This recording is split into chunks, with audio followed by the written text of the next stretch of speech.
The rain subsided and went into a drizzle before it completely stopped falling to the earth. The dark blue clouds cleared and it became brighter. On the horizon appeared some first chroma stars, whose pale glow slowly became stronger. The treetops allowed a sparkle in some places into the dense forest. The night was over and morning was dawning. Some birds chirped happily, full of anticipation for the warm glow of the chroma stars after a cold, rainy night. Only an exhausted panting and snorting disturbed the harmony of nature. The sound of hoofs on the wet forest floor scared away some animals that were looking for food. Cheyenne had spent the whole night on the back of her horse, fleeing from her hunters. Adocaz had been faithfully by her side all this time, even though he was now so exhausted from all the running that he could hardly breathe and stumbled with every second step. Falconheart was not much different. It had taken a long time before they could finally leave their pursuers behind, but now they seemed out of danger. At least for now. The girl parried the stallion from the gallop into the walk.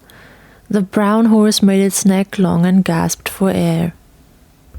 From time to time it coughed. The body of the big four-legged friend trembled, and his legs threatened to buckle at any moment. The fairy wolf also slowed down, lowered his head, and stuck out his pink tongue. Staggering, he put one paw in front of the other, tried not to stumble or even fall. Cheyenne leaned on her mount's wet neck and looked blankly at the wound on her right palm. Her eyes burned from the many tears she had shed, and so she closed them. The girl was tired. She would love to fall asleep and never wake up. She had lost everything that was important to her. Her grandmother, her grandfather. She didn't even know if Xaver was okay, and if he could escape the nights. And after last night she couldn't go back home. For some reason, incomprehensible to her, the nights seemed to want to kill her. If she were to go back to the Undercity, all the inhabitants there would be in danger, because the nights seemed to stop at nothing, and anyone who stood in their way would probably have forfeited his life. Cheyenne had seen that with her grandparents.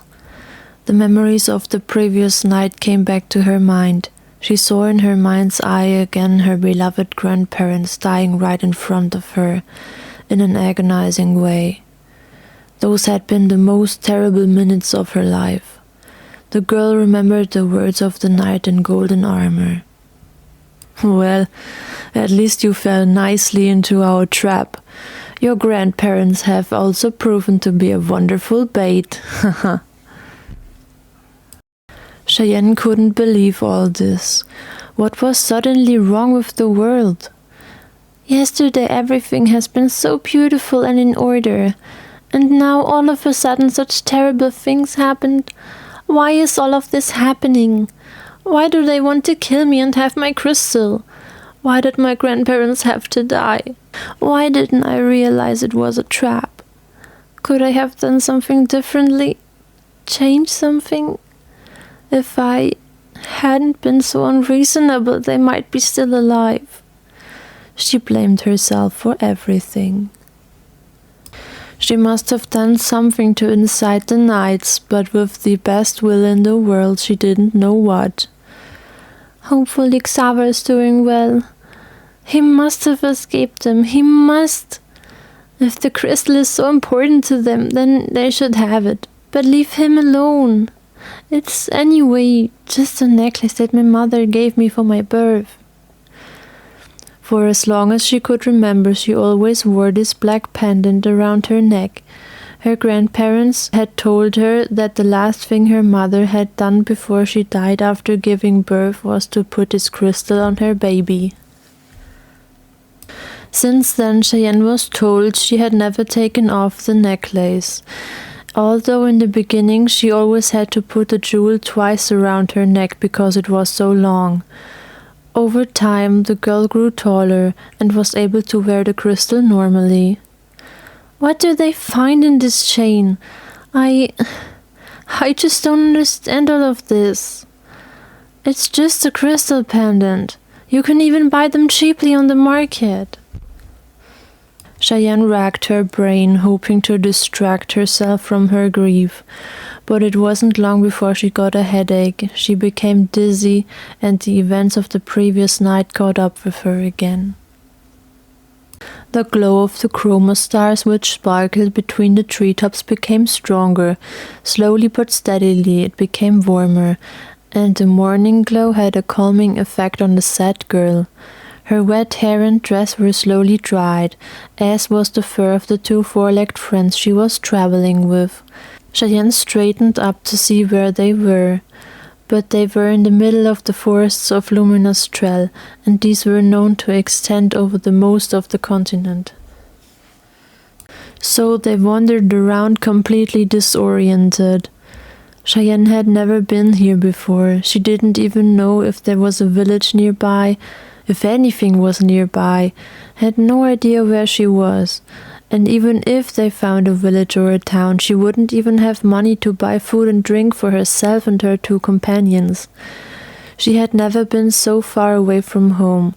The situation seemed hopeless, and the girl thought she could not be more desperate than she already was, but she seemed to be wrong.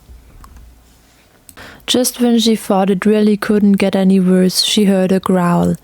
It definitely didn't come from Adocaz. Falconheart laid his ears back completely flat, pulled his head upwards, and stopped in shock. The fairy wolf at his side put up his neck fur, raised his tail and sensors, and also began to growl threateningly. As if spellbound, he stared in the direction from which the sound came. There was a rustling bush there. Adocaz moved slowly towards it, but Cheyenne whispered an order to him. "Stop! Maybe it will leave us alone if we go on and pretend we didn't notice." As soon as she uttered the words, she also knew that this would certainly not be the case. Suddenly, a wolf-like creature shot out of the bushes and jumped at Adocaz. He narrowly avoided the creature's claws, and the two were now facing each other. The fairy wolf protecting his companion and her horse, his attacker in front of the bush.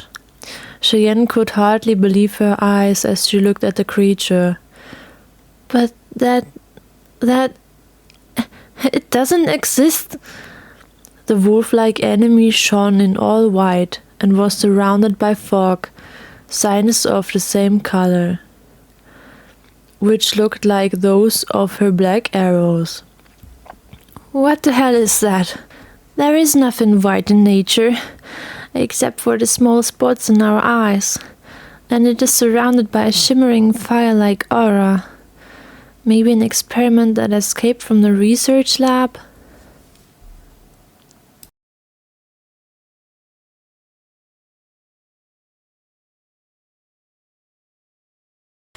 Cheyenne's thoughts were interrupted, however, when the white something pounced at Adocaz again and began a wild brawl. It seemed incredibly strong and took a toll on the already exhausted fairy wolf. He managed to free himself from the clutches of his attacker with great effort, and Cheyenne took the opportunity to escape. Before the white wolf could attack again, Adocaz was already out of reach. The three companions were chased for the second time that day, and the girl wondered how often they would have to run away today. The trees flew past them again, and Falconheart ran as fast as he could. The fairy wolf had fallen a bit behind the stallion, but continued to do his best to keep up. The white creature didn't seem to chase her anymore. Probably it wasn't fast enough. But to make sure they were safe, Cheyenne kept up the pace. In the distance she saw a fallen tree trunk lying down. Falconheart will probably have to jump. Quite risky in his current state, but we have to get over there. The idea of just riding around outside just didn't occur to her. The girl was currently unable to think clearly, so she let her horse run directly towards the tree trunk and prepared for the jump. The stallion did not seem to agree with her plan, but he trusted his owner and did what she asked of him. They came closer and closer to the fallen tree. Only now did Cheyenne realize how big this log was, but it was too late to stop. Falconheart jumped off. However, he was far too exhausted to pull his legs wide enough. With a muffled sound, his left hoof hit the obstacle and the horse stumbled in the air. Cheyenne fell abruptly to the left forward on the neck of the stallion, but managed to stay in the saddle. As if that wasn't enough, it went further down on the other side of the tree trunk than expected. Behind the tree was a slope as steep as Falconheart was big, and they fell down. The horse did his best to regain his balance and prepare for the hard landing, but his legs could no longer withstand the weight of the four-legged friend, and immediately after the rough approach they buckled and he fell to the knees of his front legs. The girl on his back slid on the horse's neck, and Falconheart raised his head to prevent his owner from falling. When Cheyenne climbed back into the saddle, the mount rose snorting and then made a kneeing sound. It seemed to be in pain. "Oh no, this is all my fault. I should have taken a closer look at that tree. I'm so sorry, Falconheart." She didn't get out more. The stallion, however, shook his head as if to contradict her. "Yes, of course it's my fault. I should have paid attention to your signals. I'm so incredibly sorry." Again, the horse seemed to deny her statement and snorted. At that moment, Adocaz came to slide down the slope next to the tree trunk, and then lay down, panting violently next to the four-legged friend. "The two of them absolutely need to rest. I demand far too much from them. I shouldn't have dragged them into this whole thing. I should have left them at home. Then they wouldn't be as bad off as they are now. But how would I have gotten to the lab and escaped? And Adocaz would have followed me anyway. I hope I can make up for this sometime. I'm so sorry." Cheyenne had a huge guilty conscience. The feelings of guilt were unbearable. Everything seemed to be her fault, and she wished at that moment that she had never been born. For the sake of her companions, she would grit her teeth. She finally had to be able to think clearly again, but this was easier said than done. Despair threatened to overwhelm her again as she looked ahead and discovered a forest path leading to a village.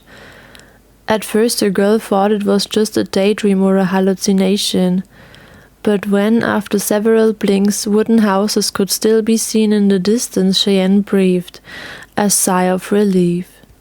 "A village! I don't believe it. So we still do have a little luck." She made Falconheart go on, and he limped towards the wide forest path. Adocaz ran beside the horse, and the extent of the scuffle with the white wolf came to light. Some bloody wounds sparked on the fairy wolf's neck and chest. The girl did not know what she could do for her two four-legged friends. There was no money to pay a veterinarian or buy remedies herself, and she did not know which herbs would be needed to make a homemade wound ointment, and would probably have to buy the ingredients as well. But she was responsible for her pets, and these wounds had to be treated. Somehow she would manage it. Maybe there was work in the village, or she could exchange something. However, she quickly discarded the latter idea. The only thing I have are 2 apples, my bow, and my pocket knife. I don't want to give up my bow, and my pocket knife neither. I need the 2 things. And who would want to trade for apples?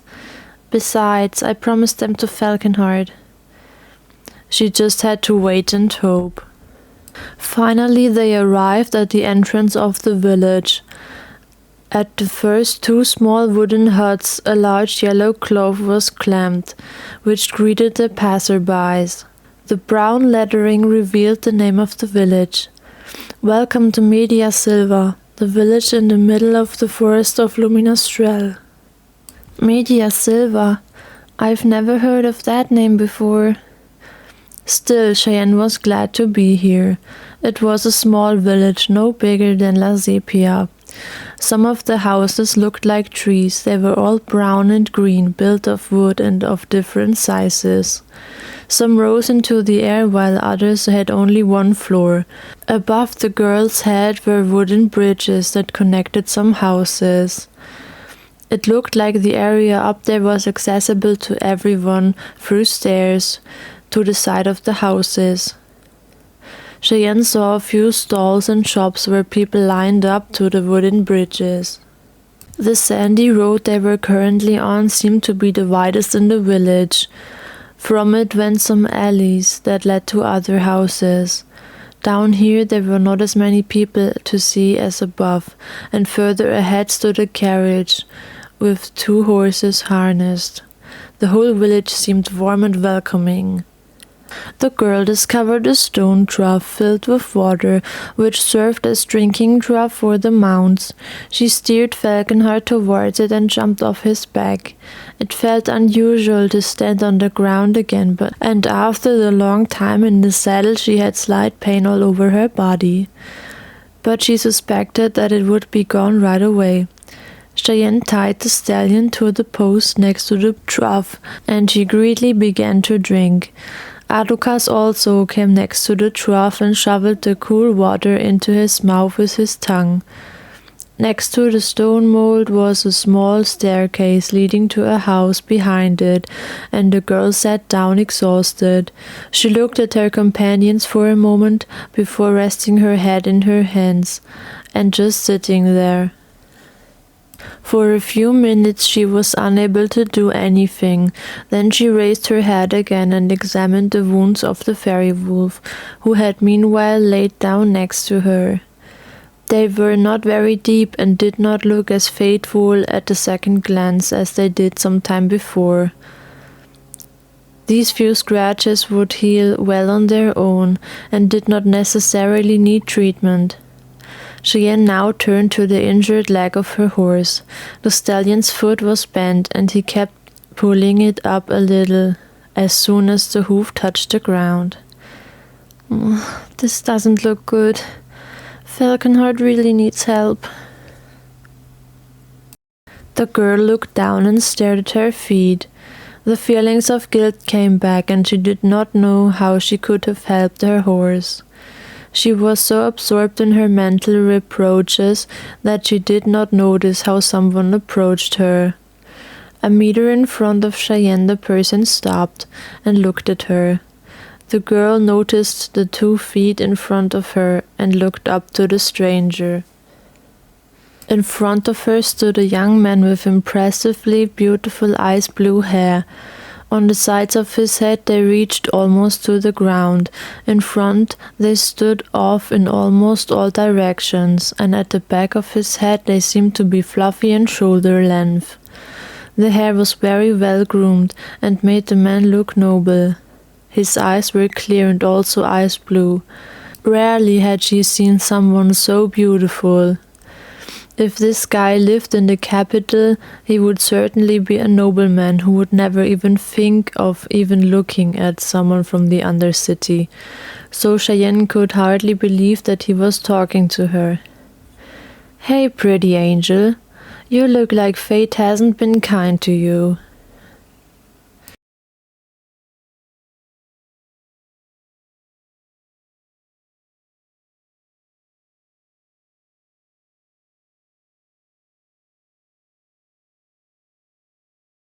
The girl didn't say anything and stared at her feet. Was she just imagining it, or had this guy seriously tried to flirt with her? How first impressions can be deceiving. Or are all aristocrats in such a mood? I really don't care, he should just leave me alone and disappear. But the young man stayed, and after a few seconds of silence he spoke again. "Why so sad, huh? Is everything all right with you?" Cheyenne raised her head again and looked at him. She really hadn't expected that. So this guy had noticed that she wasn't feeling well, and yet he had tried to flirt with her. What's wrong with the world? But the girl didn't feel like talking. I'm fine. I don't want to be rude, so thank you for caring about me, but please, just leave me alone. Her counterpart tilted his head and did not make the slightest attempt to leave. Well, if a girl who is doing well looks like that, I must have missed something. Cheyenne's request to leave her alone the young man did not even respond to. On the contrary, he even took a few steps towards her and, with some distance, sat down next to her on the small wooden staircase.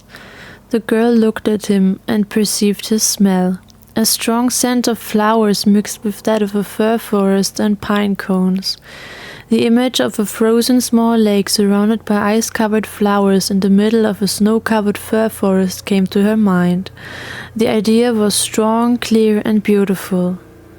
He turned back to Cheyenne. What happened? You don't live in this village, am I right? His previously cheerful, serene attitude turned into a compassionate one. The girl gave herself up and sighed. For better or worse, she would have to talk to him, knowing that he wouldn't just leave like that. Quietly, she gave him an answer. No, I'm not from here.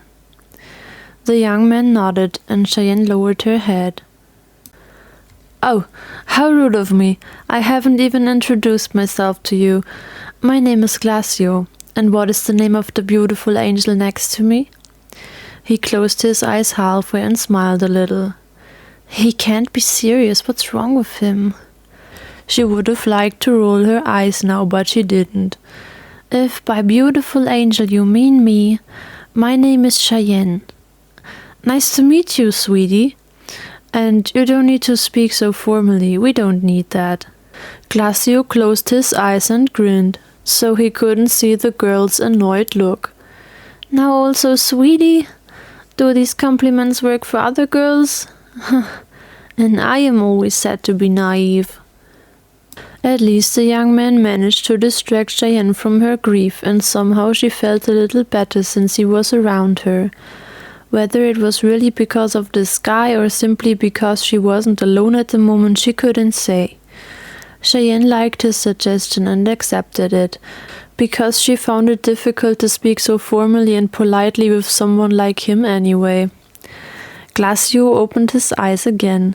He looked at Falconheart's leg, which the stallion had still lifted up in the air a little bit. The girl followed his gaze.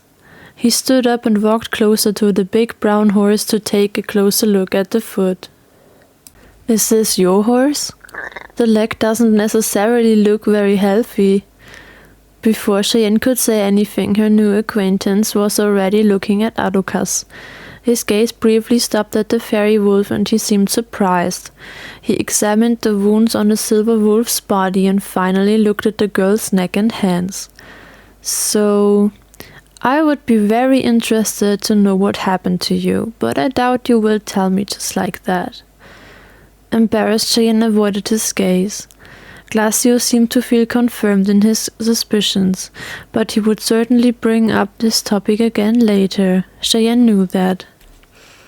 He continued to speak. And isn't this a fairy wolf? Where did you find such a rare animal? Above all, how did you manage to keep it by your side? A fair question. Fairy wolves have been the rarest animals in the world since dragons became extinct, and they would just trust one person in their entire lives if they have associated with humans at all. But if this is the case, they stayed with the confidant of their choice all their lives, and did not leave their side.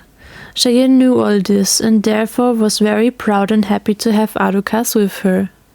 I found him buried under snow a few years ago, in winter, as a little puppy.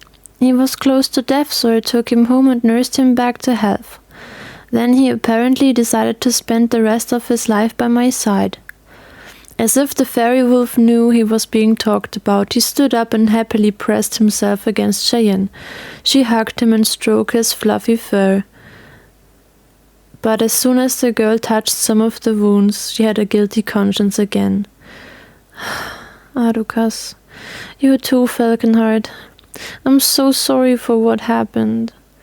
She looked at the injuries of both animals and Glacio crouched down in front of her. He looked at the girl sympathetically. I'll make you an offer, Dolly. You seem to be quite desperate, so I want to be your savior in need and help you. But in return... He looked deep into Cheyenne's eyes, and the way he said it, she almost expected him to demand something from her for his help that she didn't want or couldn't. But as he continued talking, she relaxed and was even a little relieved. In return, I expect you to tell me what happened to you. The girl was reluctant to admit it, but at the moment she was happy about any help and would not hesitate to accept it. All she would have to do is tell what happened yesterday. She really hoped that she could do it.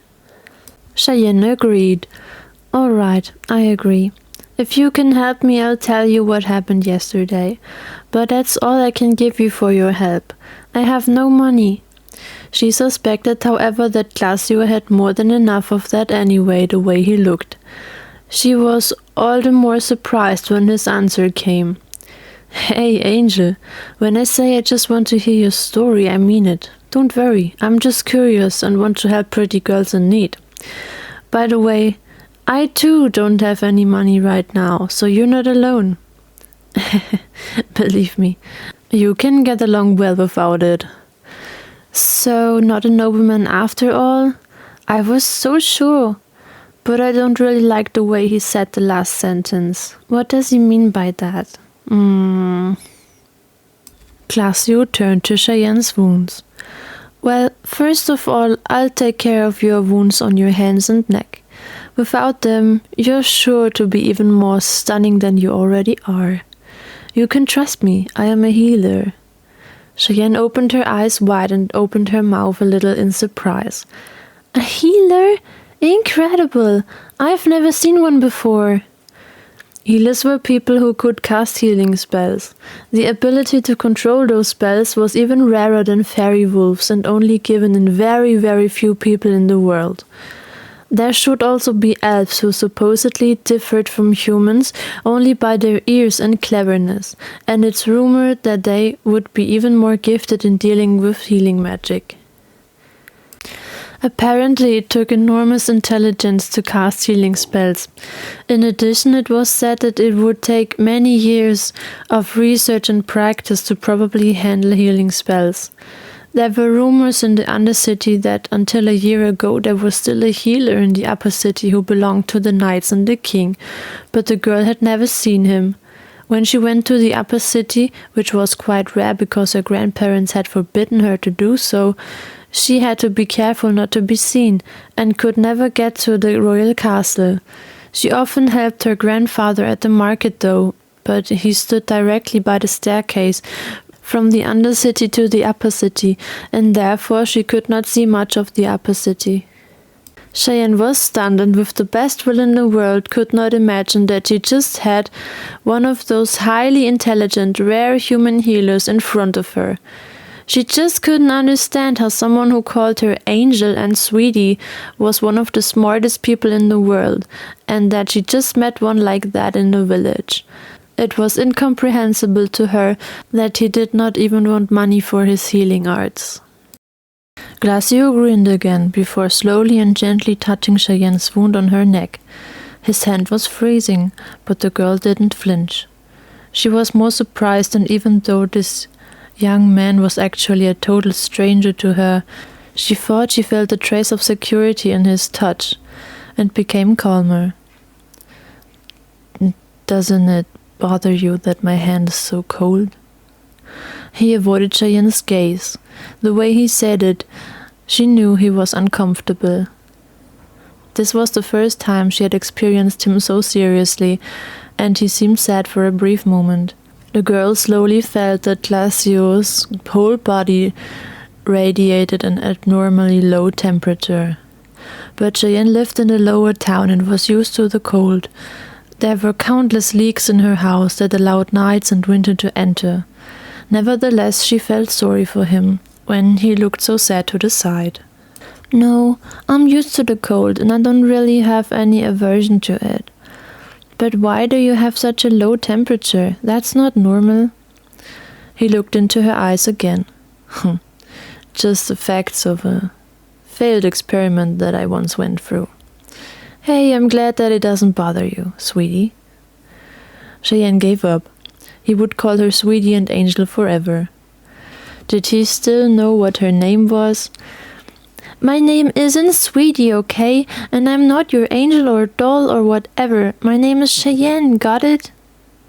But Glacio still seemed glad that Cheyenne didn't seem to have a problem with his low temperature, and her resistance to his nicknames amused him.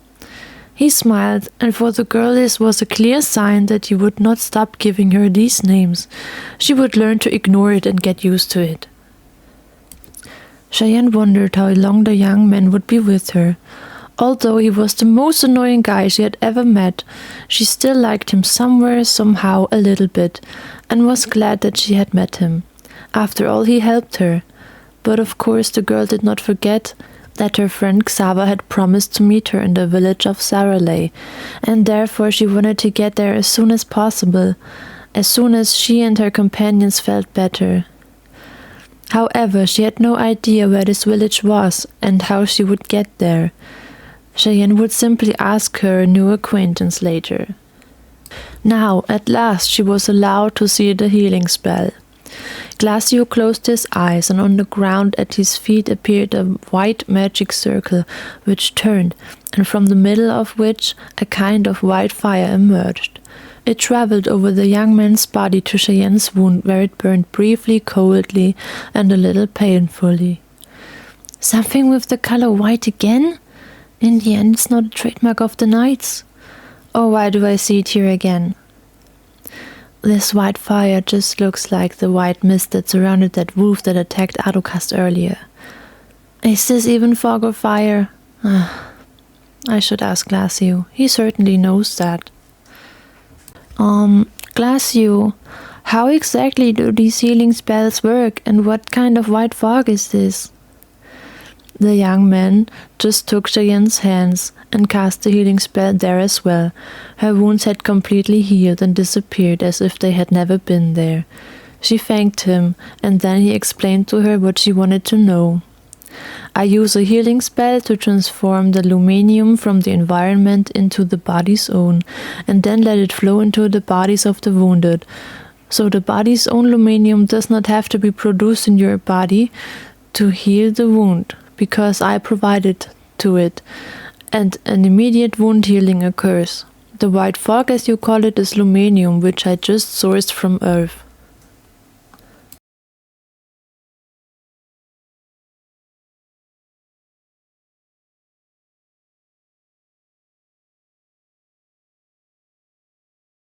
"Luminium? What's that?" Cheyenne had never heard this word before, but it seemed to be represented in nature. That was enough reason to learn more about it. "What is luminium, and why is it white? I thought this color didn't exist in nature and it was artificially produced." Glacio tilted his head slightly and raised an eyebrow slightly. "You don't know what luminium is? Didn't pay attention to geography at school, huh? Luminium is one of the two forces or energies that keeps this world alive. All of Serenux Lubetia is built on these two. All living beings and objects are made of this energy. The luminium is responsible for the shape of something, so for example your body is made of this force, or a tree or a sword. Each physical form is made from luminium. The second force, Umbrauror, is responsible for all life. It forms our souls and our will to live, ensures that trees and plants grow, and if someone has an enormous amount of Umbrauror in his body, he is able to work elemental magic. So as an example, I can think of only one thing that you might know. Surely you've ever seen those street performers creating fireballs and making them dance in the air. These fireballs arise from their body's own environment. Lumenium is white in its unphysical form, until it takes the form of something, and Umbraura, if not transformed into magic, is black. I hope I was able to answer your question. He winked at the stunned Cheyenne. She had not expected so much knowledge. In addition, Glacio had explained it in such a way that she really understood it. The reason for her ignorance was probably because she had never attended school and her grandparents had taught her everything so far. But it seemed they had not known everything either. But he couldn't know that, and the girl didn't want to tell him yet. She already felt quite ignorant. Cheyenne was grateful that he had explained this to her. Maybe she would ask the young man later what it was about that Lumenium wolf she had seen. He would certainly know this too. In the twinkling of an eye, Glacio also healed the injuries of Cheyenne's 2 four-legged friends, and then sat down next to her again on the stairs. Now he surely wanted for her to keep her promise and tell him what had happened. She was exactly right in her guess. "So, pretty angel, then tell me what happened to you. You have my full attention, sweetie." Cheyenne closed her eyes briefly to think about how she would begin the story. Then she came up with an approach and lowered her gaze until she only saw her feet. "So, a promise is a promise. I'll tell you everything what happened to me last night. But it's not so nice, and forgive me if I have to take a break from speaking from time to time, to collect myself again." "Well, then I'll start now. Actually, yesterday everything was as usual. I got up, I helped my grandmother a little bit in the household. I lived with my grandparents until yesterday. Then met briefly with my best friend Xaver, and then rode out with my horse. It's called Falconheart, by the way. Adocaz, my fairy wolf, came along as always. I wanted to be back in the afternoon to help grandfather at the market. Until then I rode to my favorite place and unfortunately fell asleep there. Adocaz woke me up at some point, but there were almost no chroma stars left in the sky. So I had overslept and the market was certainly already over. I thought to myself that grandfather would surely be angry with me and would already have prepared some moral sermon because of being late when I rode home as quickly as possible. When I arrived home, it was almost dark and it started to rain. I had a bad feeling because my neighbor looked at me so strangely. When the door was open and there was traces of blood in the apartment, I thought my grandparents were dead. But nowhere were their bodies to be found. And I could have imagined right away that the knights were there and wanted to collect taxes, but we had no money to pay them. A few weeks ago there was a storm that had destroyed most of our harvest, and grandfather could no longer earn much money on the market with the rest of it. But I was so confused at the moment that I couldn't think clearly. Luckily, Xaver came and stood by me. We then asked my neighbor Rosie if she had seen something. Of course she had noticed something, because my grandmother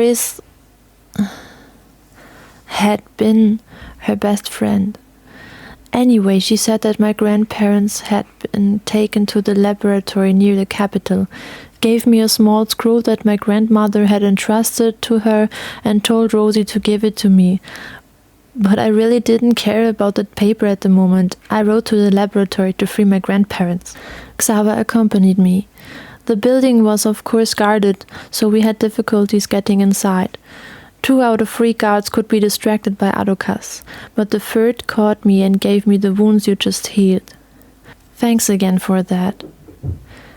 If Xaver hadn't been there to took out one of the guards with his sword, I would be dead now.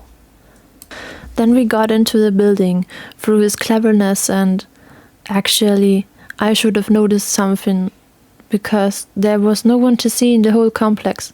Normally it would have been teeming with explorers and knights. But I suspected they were all asleep. After all, it was night, and I didn't think about it any further. Then we came to this horrible research room, where a researcher made an announcement, coincidentally exactly with the whereabouts of my grandparents. It should have seemed weird to me, but I just ran to my grandparents and was happy to see them alive. Cheyenne paused, for she trembled again, as she had to recall the terrible events she wanted to repress. She breathed deeply in and out, tried to collect herself, and suppressed her tears, because she did not want to start crying in front of Glacio. Then she continued. Suddenly, a knight in golden armor came. He had 6 other knights with him. I think he was a higher-ranked knight. He also had a cloak and a funny haircut. Without introducing himself, he had his men gathered around me, Xaver, and my grandparents, and started talking crazy stuff. He said I was stupid to wear my necklace with a black crystal attached to it all the time. Then he said that my grandparents hadn't told me something, and that he only used them as a bait to set a trap for me. My grandfather was so outraged that he insulted the Golden Knight, and he then has given the order to 2 of his men that they should kill my grandfather, and they did exactly that. Cheyenne swallowed and paused again. Now she could no longer hold back the tears, and they rolled down her cheeks. The girl wiped them away with her hand, sobbed, and tried to be strong. She closed her eyes and continued talking. Yeah, and then my grandmother died next to me as a result of some stupid experiment. She said something about I was the last hope for the world or something. From then on, I can only vaguely remember the things that happened afterwards. Somehow Adocaz was suddenly there and destroyed with his magic the enclosure grid where my grandparents were imprisoned, and Xaver called our horses and dragged me to them, held me on Falconheart, and then we fled into the forest. But the knights followed us, and Xaver said if we split up it would be easier to leave them behind. And because they were obviously after me and my crystal, he needed my chain, so that they really followed him. Then the 6 knights split up, and I was on a run all night until we finally left them behind. They had these fast white horses, but luckily Falconheart is an incredibly fast horse. I rescued him from the lab a few years ago. He was to die there because of an experiment that, as so often, had gone wrong, and the knights could not use him as a riding horse. Xaver's horse Xaver is also such a case. But I just don't understand all this. Why would anyone set a trap for me? For what? I never got into debt. Now I can't even go back home and I don't know where Xaver is.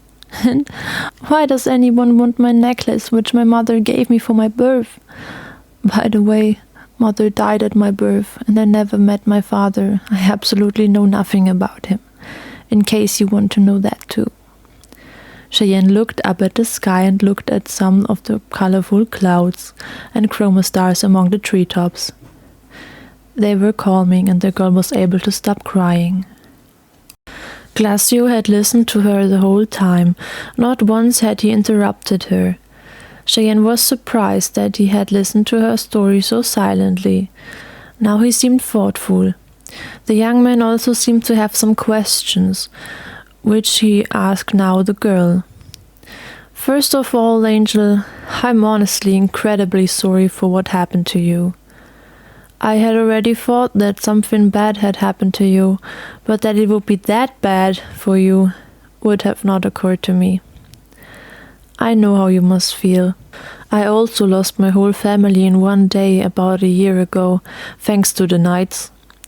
I can't go home anymore either because, well, yeah, they burned down the house where I had lived and chased me out of town. I certainly wasn't the only one to whom something like this happened. When the knights get bored, he looked around before finishing the sentence quietly. Nothing good comes out of it.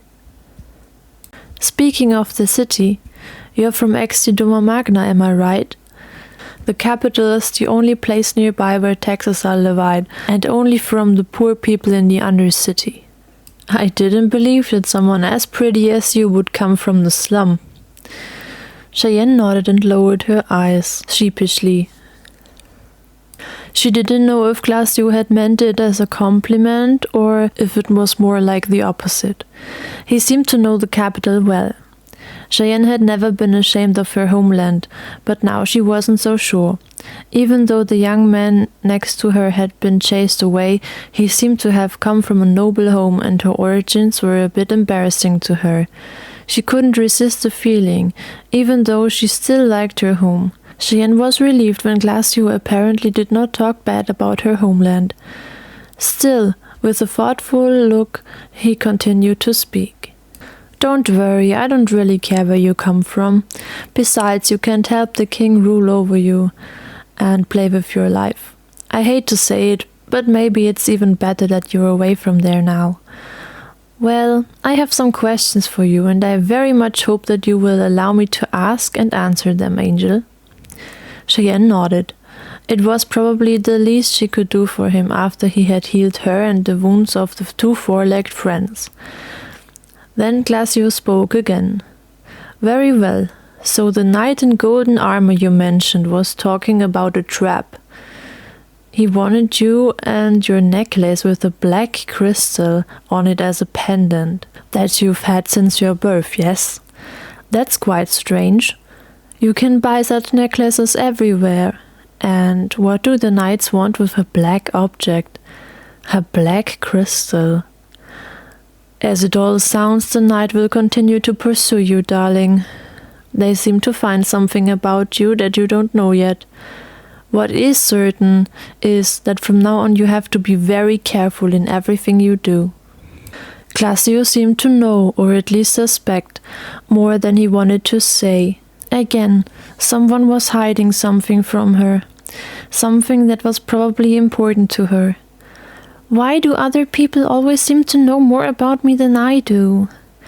And why the hell don't these people ever want to tell me what's going on? It would certainly be good to know and guaranteed important for me. After all, I was hunted and my crystal seems to be somehow special. Why had grandmother's last words been that I was the last hope for the world? In the end, did she perhaps no longer know what she was talking about? Nah, I finally want to know what's going on here.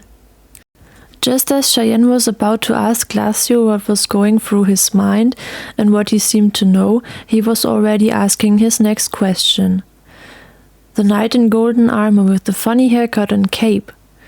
Can you describe it to me, sweetie? The girl would try to give him a detailed answer because, after all, she had promised to tell him everything he wanted to know. She would simply ask him her questions later. She tried to remember the cruel man who had her grandparents killed. So, he was quite tall, his golden armor was trimmed with white plates, his hair looked like suspended triangles or squares, very funny anyway, and the hair color was brown with strands that had a greenish color, and the hairpiece and the ends of the hair were white. His brown eyes were also quite strange. One pupil was white and the other was normal. His cloak was also in green. I can't remember more. Cheyenne hoped that Glacio would suffice her description. He seemed to be able to do a lot with it, because he recognized the knight. As you described him, Angel, the knight is the ruler of Halonia, the continent bordering Luminastret. His name is Adocaz, and he is the boss among the 5 most powerful and important knights in the world. He therefore also bears the title Commandant. But what would he want here? Luminastret is not his area of responsibility. Perhaps a meeting of the 5 rulers at the headquarters of the knights in the capital? Glacio seemed to be an expert in the field of knights, and that unsettled Cheyenne a little. Again, he seemed to know more than she did, but he made no effort to initiate the girl into his thoughts. Everything he said at the moment was absolutely new to her. Maybe he knows so much because he is a healer. He attended a demanding school, and that's probably why he knows so much about the knights. She wanted to know why he didn't share his thoughts with her, so it seemed important to her. But she had to wait until Glacio had no more questions for her. His gaze became more and more thoughtful, and he asked Cheyenne something again. Why was he so interested in her? Your story is taking on strange proportions, sweetie. Oh, and now, what was that? Your grandmother's death words were that you were the last hope in the world? She bequeathed you a scroll, you said. But you haven't read what's written in it yet, have you? May I have a look at it? Cheyenne nodded and stood up. The scroll was in her saddlebag, so she went to Falconheart and got the piece of paper. She herself had not yet seen what was in it and had now become curious. Besides, her grandmother wanted the girl to get the document. Cheyenne pulled the small scroll out of the saddlebag, went back to Glacio and sat down again. She rolled out the paper and held it in such a way that she and her acquaintance could see something of it, in equal measure. Astonished, the girl found that absolutely nothing was written on it. Why did grandmother give me a blank piece of paper? The young man next to Cheyenne also seemed surprised and tilted his head. For a few seconds they both looked at the blank scroll and searched every nook and cranny with their eyes, but there was not a single letter to be seen.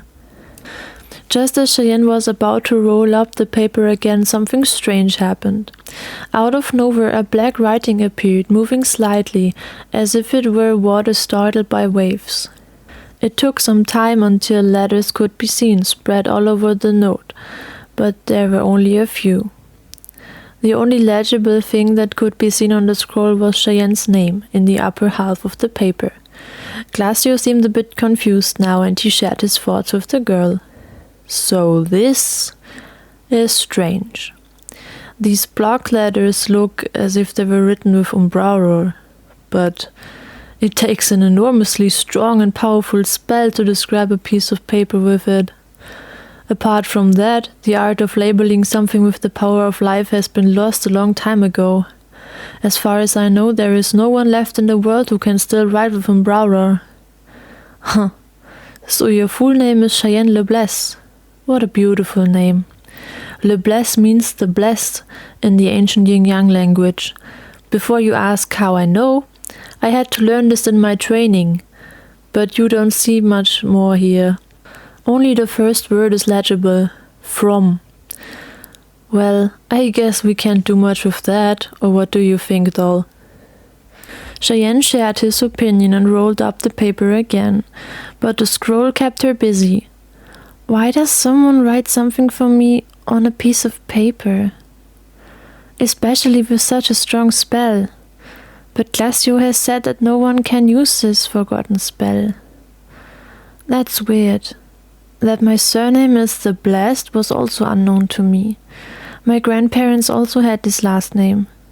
I would have loved to learn the language of the Yin-Yang age. The ancient Yin-Yang language was no longer spoken by anyone today, but sometimes it is still taught in schools.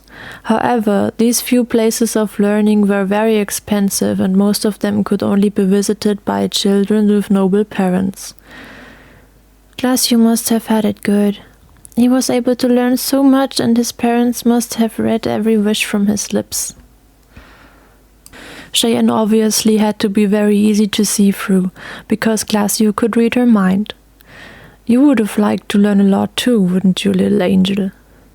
I see that you would have liked to go to a good school, but the normal one would have been enough for you, I know that you undercity people have no money left for learning sites. What a pity, if you ask me. The king deprives you of all possibilities for a future, and the knights make sure that you don't have the money to emigrate. Now he has found out for himself that she had not attended school, but instead of despising or laughing at her, he sighed and shook his head. This man was not like others. Any nobleman in Extidoma Magna would make fun of the people in the Undercity, insult them, and completely side with the king. But Glacio felt sorry for them, and Cheyenne was sure that if he had the means to do so, he would help them. even though he was the most annoying, indecent, and sometimes rude guy she had ever met, and who gave her nicknames, even though she had pointed out to him that she had already a name. He still had a good heart. When she heard him speak, anger built up inside her, and she said what she thought. I hate the king, and especially the knights. One makes our lives into a hell and the others kill innocent people. She had said that louder than she had intended, but she didn't care. She made no secret of her dislike of the knights anyway. After all, they had destroyed their lives. But Glacio next to her winced at these words and looked nervously in all directions. But there was no one nearby who could have seen who insulted the knights. He breathed a sigh of relief and then turned to Cheyenne more seriously than ever before. Hey, I don't know how it used to be in the Undercity, darling, but you're not home anymore. In the real world it's a bit different. As soon as you insult a knight here, or even say anything or do something that could be understood as such, you are already as good as dead, especially in Luminastrel. Outside the capital the knights hold back with their tyrannies, and have many more followers who believe in their ideals of a better world, and these people betray you immediately. As a rule, it is like this. If someone insults a knight or does something that the knighthood does not approve, it endangers that person and their family, because anyone who is against the knights could belong to the other side. You probably don't know anything about it. In the capital you don't get so much of the outside world. So, to put it briefly, not everyone is satisfied with the knights and their machinations, and therefore an organization was founded, which has been waging war against the knights ever since. You've probably never heard of the war between the Knights of Light and the Shadow Servants. The Shadow Servants are freedom fighters whose goal is it to free the world from the rule of the knights. The dear knighthood intends to change the world. You could also say that they intend to revive the yin-yang age. They want the world to return to what it was before the destructive apocalypse. But now the Shadow Servants think that this is complete nonsense, since everything changed then, and they believe that if the world is changed again, it is doomed. That's why they fight against the knights. But at the moment these freedom fighters are not yet strong enough and have too few members to be able to assert themselves against the knighthood, and new followers are hard to find, because many who joined the Shadow Servants were murdered immediately afterwards, and the knights intimidate everyone anyway.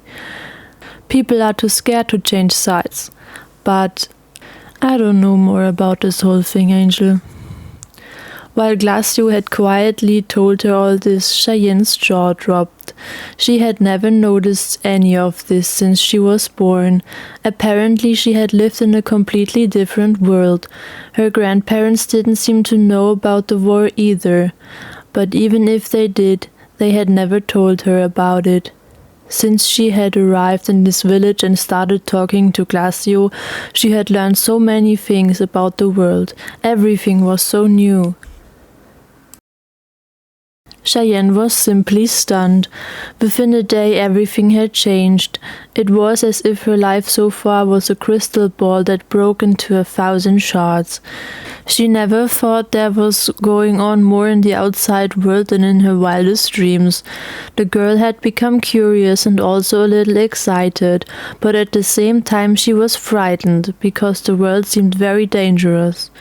So the knights weren't just there to bully and kill people, but because they had a serious task? But even though Cheyenne seemed to know nothing about this world, she was eventually taught by her grandparents about the apocalypse that had led to the end of the yin-yang age. At that time, the whole cycle of life had miraculously changed, and all people who had lost their lives in the war before were miraculously given a second life after the world changed. After that, there was peace for a long time. No one knew what this miracle was, and archaeologists and historians worked hard to find out, but they never found a useful clue. Glacio watched Cheyenne as she pondered. He seemed worried but said nothing. To get the girl away from the gloomy thoughts about war and change, he asked her a question instead. "Doll, you haven't even told me how you got here in the first place. I mean, it was night, you couldn't see anything, you were disoriented and confused, and you were being haunted." Cheyenne paid attention to him again. It was clear to her that he was just trying to distract her. "He certainly thinks I shouldn't worry so much about the world. But how would he react in my place? This is all so confusing." But she had promised to tell him absolutely everything. Yes, well, I know everyone finds it hard to see something at night, but it's easy for me, honestly. I see pretty well at night.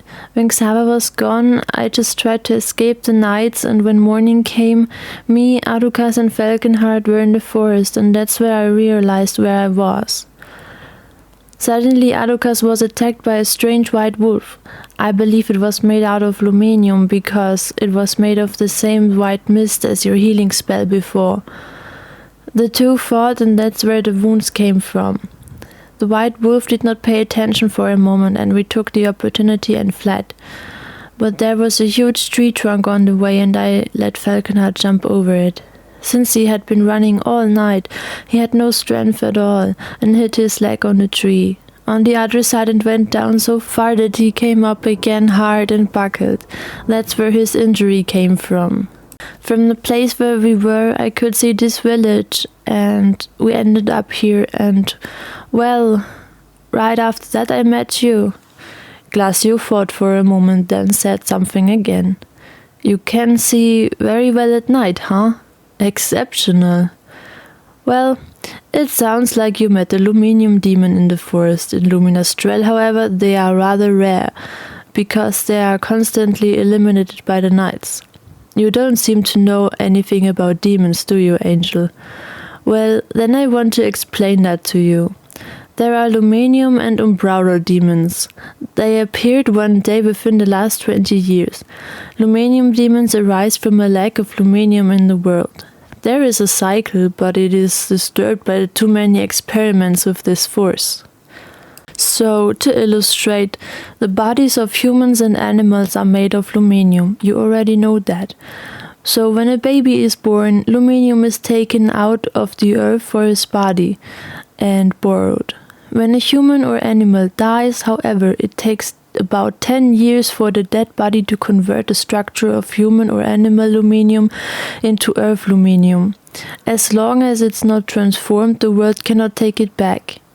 But because researchers experiment so much with Luminium, there was a lack of this power. Because less and less of it was available for the world, the dead bodies transformed faster, with the result that there was not enough time to completely change and adapt the structure.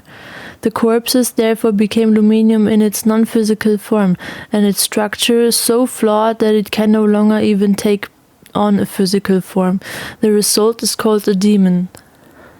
It takes on a form, for example, that of a wolf, as you have seen it, but cannot hold it in the long run, and cannot take on the color of it.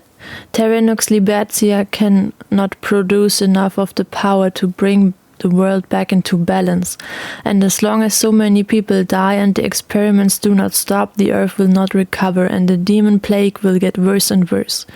Here in Luminastrel, the knights try to keep the demons at bay. But these beings don't die. The Luminium is only separated for some time until it reunites and forms a new being. Once the demon has formed, it loses the ability to change the Luminium structure and can no longer become Earth's own Luminium. Therefore, the number of living beings is decreased more and more, and that of demons is increasing, of course. These monsters have no souls and no will to live. So no Umbral, but even this force has to be processed. When someone dies, his Umbral leaves the body and looks for something new where the life force can work. But if so much Luminium goes to waste for demons and not for new human or animal bodies, the Umbral has to look for something else. As a result, there are such weather fluctuations. It gets colder or hotter in some areas, that some people have far too much umbrara and therefore, for example, are enormously temperamental or even crazy, or enormously strong elemental spells can work, which have devastating effects in war. However, all this is still not enough to use the whole life force, and there is powerful surplus. Not everything can be used, and therefore demons also form from the umbrara. But they are easier to get rid of because you can use their umbrara.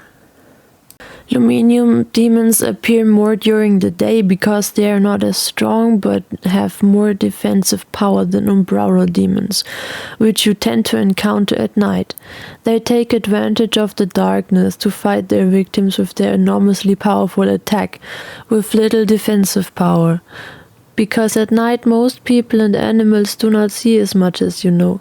Unless someone invents a luminium structural converter or something similar, the situation of the world will not improve. You surely want to know why these monsters are so aggressive, don't you, doll? Well, there is still no answer to that in the field of research as far as I know. Some say that the forces themselves are so enraged, others think that there is a logical explanation, namely that the forces work too much. So, the Luminium tries as quickly as possible to appropriate another structure, even as a demon, although it's no longer possible, and this is supposed to make the being so jittery that it attacks. Umbrara demons too. Only that they are desperately looking for a use and a purpose, and are therefore so jittery and aggressive. Please don't ask me if these theories are true or what I think about them, sweetie. I really don't have the faintest clue about demons. All I know is that they are there, and that they are dangerous. Glacio finished his lecture, and again Cheyenne had become wiser. She found it interesting to learn so much about the world, but at the same time the situation Terranox Libertia found itself in was terrifying. Hopefully someone will invent this luminium structural change thing he was talking about. It was already around noon and Cheyenne had told her helper enough. She had also learned a lot from him and thanked him. Glacio, it was very nice to make your acquaintance. You helped me a lot. Many thanks. Thank you for healing me and my companions. And thank you for telling me so much about the world. Thank you also for asking about my story, because telling it helped me a lot and I feel better now. Even though I still don't fully understand some things, such as why I'm being hunted. But even if I think you might know more about me than I do, I think I certainly can find out myself. Because you won't tell me anyway, at least that's how I got to know you. I really thank you very much, but I have to get to Saralay as soon as possible. I really need to meet Xaver there and know if he's okay. I don't know the way, but I'll find it somehow. I just have to believe it enough. Thank you for everything and farewell. I hope you have a beautiful, long and happy life. I'm serious. Cheyenne got up and went to her horse. To strengthen it a little before leaving, she gave him the 2 apples promised the day before and packed the scroll she had held in her hand back into the saddlebag. Adocaz had also got up and was already walking around the street a little restlessly. Glacio also stood up and seemed a little surprised. You want to go, darling? He came to her and looked at her questioningly. But Cheyenne only had her friend on her mind, and she really had to go. She actually wanted to rest a little, but had no money for a place to stay anyway, and she wouldn't be able to sleep with all the exciting things she just had experienced. She ignored her hunger. The only thing that mattered was to get to Saralay as soon as possible. Adocaz might catch a few birds to eat along the way, and Falconheart would settle for some juicy grass too, so Cheyenne didn't have to worry about them. But Glacio didn't let himself be brushed off so easily and somehow felt responsible for Cheyenne. Hey, Angel, I happen to go to Saralay too and could accompany you. I even know the way, so you wouldn't have to wander around anywhere. In addition, if the knights catch up with you, you'd have a problem. You don't really look like you can fight well. I would also like to thank this infamous Xaver for saving my pretty Angel's life here. So what do you say, doll? Cheyenne was actually happy to finally get rid of this exhausting guy. But he was absolutely right in everything he said, and it would be better for her if he came with her. She liked him a little. He wasn't a stranger anymore, and they had the same goal. So she accepted his offer again. But whether Xaver welcomed meeting this man was uncertain. Well, it would certainly be better if we could get there together. Thank you for your help. Glacio seemed pleased and walked down the street to an old pale brown pony tied to a post. He untied it and awkwardly climbed into the saddle of the little horse. Oh my goodness! He can't ride at all! Oh, now it's almost embarrassing. I looked even better when I climbed Falconheart for the first time, but he's huge and Glacio's pony is, well, small as a pony is. Oh wow, he managed to get into the saddle. Can he even get it to walk? Well, somehow that will work, but why does he want to stay with me? He had very good arguments to accompany me, but why do they only seem to me as an excuse? Well, I'm sure I'll find out. Cheyenne also mounted her horse and then rode to her companion. Somehow, even if it looked awkward and strange, he managed to encourage the pony to run, and the journey to Saralay could start. Adocaz trotted in front of Falconheart while Cheyenne and Glacio rode side by side out of the village.